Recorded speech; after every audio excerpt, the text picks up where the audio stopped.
Abstract. It is indisputable that people are now living in a perilous time, where an affluent person can buy even the very essence of mass communication.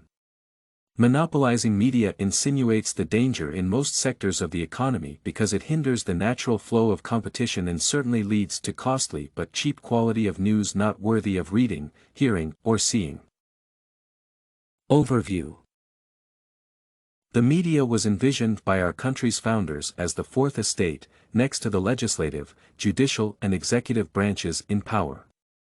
Without a balanced and thorough media, we cannot function as a true government of the people, because the public will be ignorant and manipulated by a selective presentation of biased information. Facts and figures. AOL, Time Warner, Walt Disney Company, ABC, Viacom, News Corporation, and Bertelsmann, the renowned five giants in the field of mass communication, controls the equivalent of almost 50 corporations that dominated 20 years ago, according to the New Media Monopoly, the latest edition of renowned media critic Ben Bagdikian's book. Those five already control more than 80% of primetime programming. The vast majority of Americans of at least 54% still rely on television for their news. Only 8% look to the internet as their primary news reference, and half of those sites are owned by the top media giants, according to media watchdog group Free Press. Corporate control of cable and satellite TV is even more striking, with monopolies representing 98% of all cable markets nationwide, and two companies controlling satellite TV. The Federal Communications Commission, heavily influenced by corporate lobbyists and narrow-minded free marketeers, has consistently reinforced the power enjoyed by media conglomerates on what Americans see, hear, and read, with moves such as handing the digital spectrum to current TV station owners for free 5 years ago, a gift worth $80 billion at the time, and fighting low-power FM radio stations. Today, 29 corporations control most of the business in daily newspapers, magazines, television, books, and motion pictures. The movie industry is controlled by 4 firms. The nation's newspapers are dominated by 15 firms. 6 control magazines and a handful dominate the book publishing business.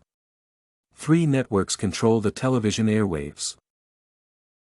It gives the impression that the main concern of mass media in today's society is to mobilize support for the interests of the government. Noam Chomsky also expresses his concern for the trend in mass, corporate-based media, which recognizes the main function of the media to make people follow orders and not think for themselves. It seizes the rights of the citizens to seek information from as many sources as possible, preferably small presses and alternative radio, and to use these alternative viewpoints as a weapon in the war for information. The mass media tell us how to think and what to think about the events of the world.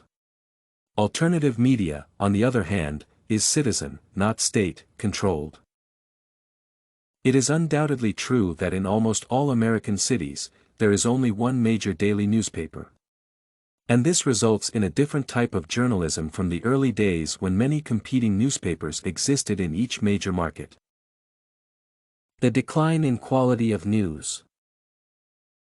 The Writers Guild of America East publicly announced a report showing the quality of broadcast news is on the decline, according to a survey of 184 of its members.